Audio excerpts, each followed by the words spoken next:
Spangler at the Springfield Extravaganza Antique Show in Ohio, where he had a booth filled with his beautiful make-do chairs and primitive furniture. I asked him about his home since I am always on the lookout for creative spaces, and he loved the idea of being featured in a national magazine.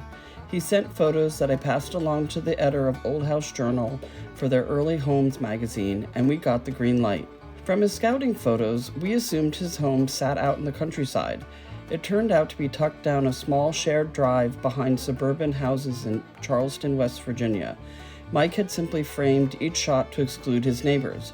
I was so convinced we had the wrong address that the morning of the shoot, I called him just to confirm we were in the right neighborhood. Mike, from a young age, had a love for a simpler life and felt he should have been born in another time. He always wanted to live in an historic home, especially in a saltbox, not easy to find in West Virginia. So after years of dreaming and planning, he and his father decided to build one themselves. It took 2.5 years to raise this nearly 2,000 square foot home. Mike used salvage materials where he could. He had been gathering things for years.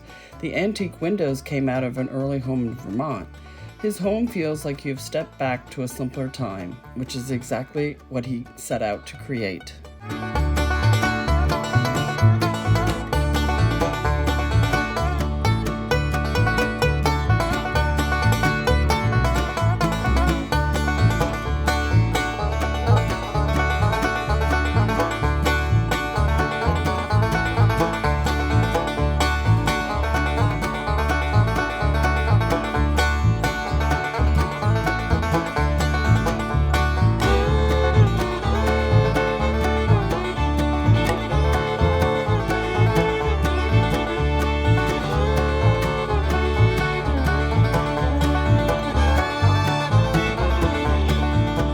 Mike's creativity as a folk artist shows up everywhere, starting with these wingback chairs of his own design. Built from wood, the seats and backs were upholstered using vintage feed sacks instead of fabric, a clever, resourceful touch that fits perfectly with the home's primitive spirit. Even the standing lamp beside them is one of his creations, made by joining an old masher with a stretcher.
The dining room, I was sure I was standing on an antique brick floor.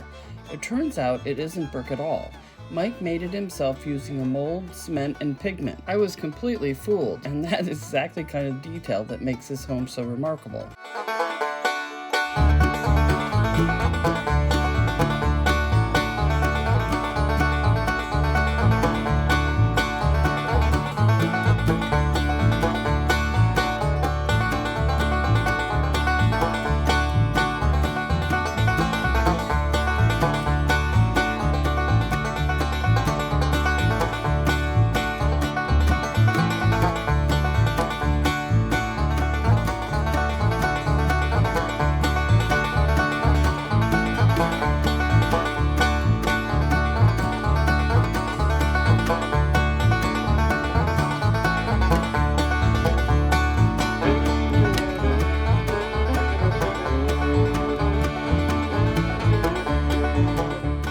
Above the kitchen fireplace, what looks like simple wood detailing is actually a repurposed 19th century headboard. It is one of 3 fireplaces in the home and a perfect example of how Mike found new purpose for old pieces throughout his house.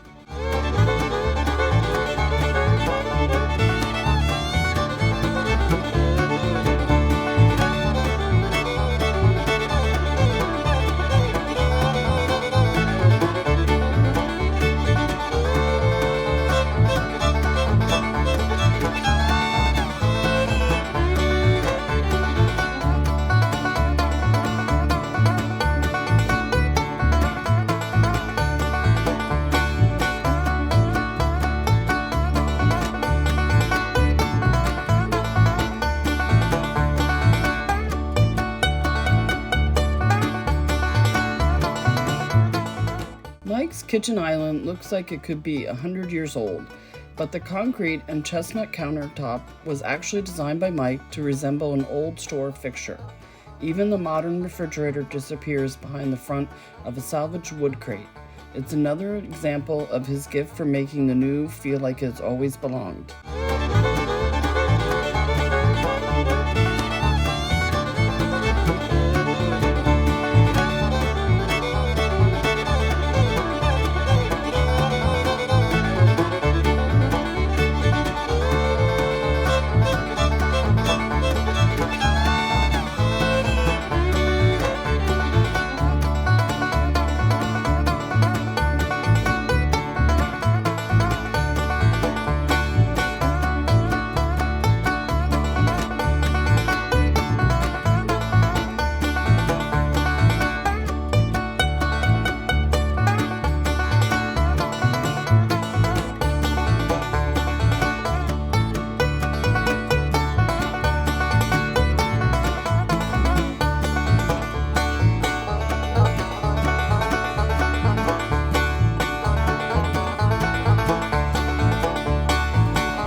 Mike Spangler has since passed away, but what he built with his own hands continues to tell his story.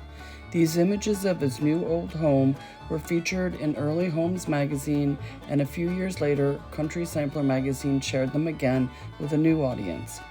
We are grateful for the chance to have photographed this remarkable place, built from patience, salvage, and a lifelong love of the past. Mike Spangler was a man with true vision and a sweet old soul.